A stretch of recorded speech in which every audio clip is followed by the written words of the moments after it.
दोस्तों, आपका हमारे इस channel the decent Hindi stories में बहुत बहुत स्वागत है। आज हम लेकर आए हैं एक बहुत ही सुंदर कहानी जिसमें एक नास्तिक का भगवान में विश्वास आखिर बन ही जाता है। हरि प्रसाद नामक आदमी शहर के एक छोटी सी गली में रहता था। वह एक मेडिकल दुकान का मालिक था। सारी दवाइयों की उसे अच्छी जानकारी थी। 10 साल का अनुभव होने के कारण उसे अच्छी तरह पता था कि कौन सी दवाई कहाँ रखी है और कौन सी दवाई किस बीमारी की है। वह इस पेशे को बड़े ही शौक से बहुत ही निष्ठा से करता था। दिन प्रतिदिन उसके दुकान में सदैव भीड़ लगी रहती थी। वह ग्राहकों को वांछित दवाइयों को सावधानी और इत्मीनान होकर देता था, पर उसे भगवान पर कोई भरोसा नहीं था। वह एक नास्तिक था। भगवान के नाम से ही वह चिढ़ने लग जाता था। घर वाले उसे बहुत समझाते, पर वह उनकी एक न सुनता था। खाली वक्त मिलने पर वह अपने दोस्तों के संग मिलकर घर या दुकान में ताश खेलता था। एक दिन उसके दोस्त उसका हालचाल पूछने दुकान में आए और अचानक बहुत ज़ोर से बारिश होने लगी। बारिश की वजह से दुकान में कोई नहीं था। बस फिर क्या, सब दोस्त मिलकर ताश खेलने लगे। तभी एक छोटा लड़का उसकी दुकान में दवाई लेने पर्चा लेकर आया। उसका शरीर पूरा भीगा हुआ था। हरि प्रसाद ताश खेलने में इतना मशगूल था कि बारिश में आए उस लड़के पर उसकी नज़र ही नहीं पड़ी। ठंड से ठिठुरते हुए उस लड़के ने दवाई का पर्चा बढ़ाते हुए कहा, साहब जी, मुझे ये दवाइयाँ चाहिए। मेरी माँ बहुत बीमार है, उनको बचा लीजिए। बाहर और सब दुकानें बारिश की वजह से बंद हैं। आपकी दुकान को देखकर मुझे विश्वास हो गया कि मेरी माँ ज़रूर बच जाएगी। यह दवाई उनके लिए बेहद ज़रूरी है। इस बीच लाइट भी चली गई और सब दोस्त जाने लगे। बारिश भी थोड़ा थम चुकी थी। उस लड़के की पुकार सुनकर ताश खेलते खेलते ही हरि प्रसाद ने दवाई के उस पर्चे को हाथ में ले लिया और दवाई लेने को उठा। ताश के खेल को पूरा न कर पाने के कारण अनमने से मन से अंधेरे में ही हरि प्रसाद ने दवाई की उस शीशी को झट से निकाल कर उस लड़के को दे दिया। उस लड़के ने दवाई का दाम पूछा और उचित दाम देकर बाकी के पैसे अपनी जेब में रख लिए। अब लड़का खुशी खुशी दवाई की शीशी लेकर चला गया। हरि प्रसाद आज दुकान को जल्दी बंद करने की सोच रहा था। थोड़ी देर बाद लाइट आ जाती है और वह यह देखकर दंग रह गया कि उसने दवाई की शीशी समझकर उस लड़के को जो दिया था वह असल में चूहे मारने वाली एक जहरीली दवा थी, जिसे उसके किसी ग्राहक ने थोड़ी ही देर पहले लौटाया था। और ताश खेलने की धुन में उसने अन्य दवाइयों के बीच यह सोचकर रख दिया था कि ताश की बाजी के बाद फिर उसे अपनी जगह वापस रख देगा। अब उसका दिल जोर जोर से धड़कने लगा। उसकी 10 साल की नेकी पर मानो जैसे ग्रहण लग गया हो। हरि प्रसाद उस लड़के के बारे में सोच सोच कर तड़पने लगा। उसने सोचा, यदि यह दवाई उसने अपनी बीमार माँ को दे दी तो वह अवश्य ही मर जाएगी। लड़का भी बहुत छोटा होने के कारण उस दवाई को तो पढ़ना भी नहीं जानता होगा।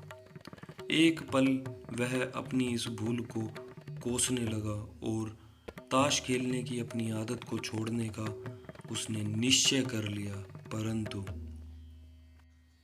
पर यह बात तो बाद के बाद देखी जाएगी। अब क्या किया जाए? उस लड़के का पता ठिकाना भी तो वह नहीं जानता था। कैसे उस बीमार माँ को बचाया जाए? सच कितना विश्वास था उस लड़के की आंखों में। हरि प्रसाद को कुछ सूझ नहीं रहा था। घर जाने की उसकी इच्छा अब ठंडी सी पड़ गई थी। अब हरि प्रसाद को दुविधा और बेचैनी घेरे हुए थी। घबराहट में वह इधर उधर देखने लगा। पहली बार उसकी दृष्टि दीवार के उस कोने में पड़ी जहां उसके पिता ने जिद करके भगवान श्री कृष्ण की तस्वीर दुकान के उद्घाटन के वक्त लगाई थी। पिता से हुई बहस में एक दिन उन्होंने हरि प्रसाद से भगवान को कम से कम एक शक्ति के रूप में मानने और उनकी पूजा करने की मिन्नत की थी। उन्होंने कहा था कि भगवान की भक्ति में बड़ी शक्ति होती है। उन्होंने यह भी कहा था कि वह हर जगह व्यापक हैं और हमें सदैव अच्छे कर्म करने की प्रेरणा देते हैं। हरि प्रसाद को ये सारी बातें याद आने लगी। आज उसने इस अद्भुत शक्ति को आजमाना चाहा। उसने कई बार अपने पिताजी को भगवान की तस्वीर के सामने हाथ जोड़कर आंखें बंद करके पूजा करते हुए देखा था। उसने भी आज पहली बार कमरे के कोने में रखी हुई श्री कृष्ण जी की धूल से भरी हुई तस्वीर को देखा और आंखें बंद करके दोनों हाथों को जोड़कर वहीं खड़ा हो गया। थोड़ी देर बाद वही छोटा लड़का जो दवाई ले गया था फिर दुकान में वापस आया। हरि प्रसाद के पसीने छूटने लगे। वह बहुत अधीर हो उठा। पसीना पोंछते हुए उसने कहा, क्या बात है बेटा, तुम्हें अब क्या चाहिए? लड़के की, वो छोटा लड़का जो दवाई ले गया था, उसकी आंखों में पानी झलकने लगा। उसने रुकते रुकते कहा, बाबूजी बाबूजी, माँ को बचाने के लिए मैं दवाई की शीशी लिए भागे जा रहा था।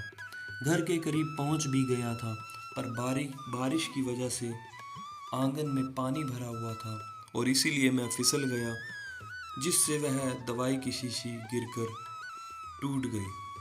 तो लड़के ने पूछा, लड़के ने उदास होकर पूछा, क्या आप मुझे वही दवाई की दूसरी शीशी दे सकते हैं बाबूजी?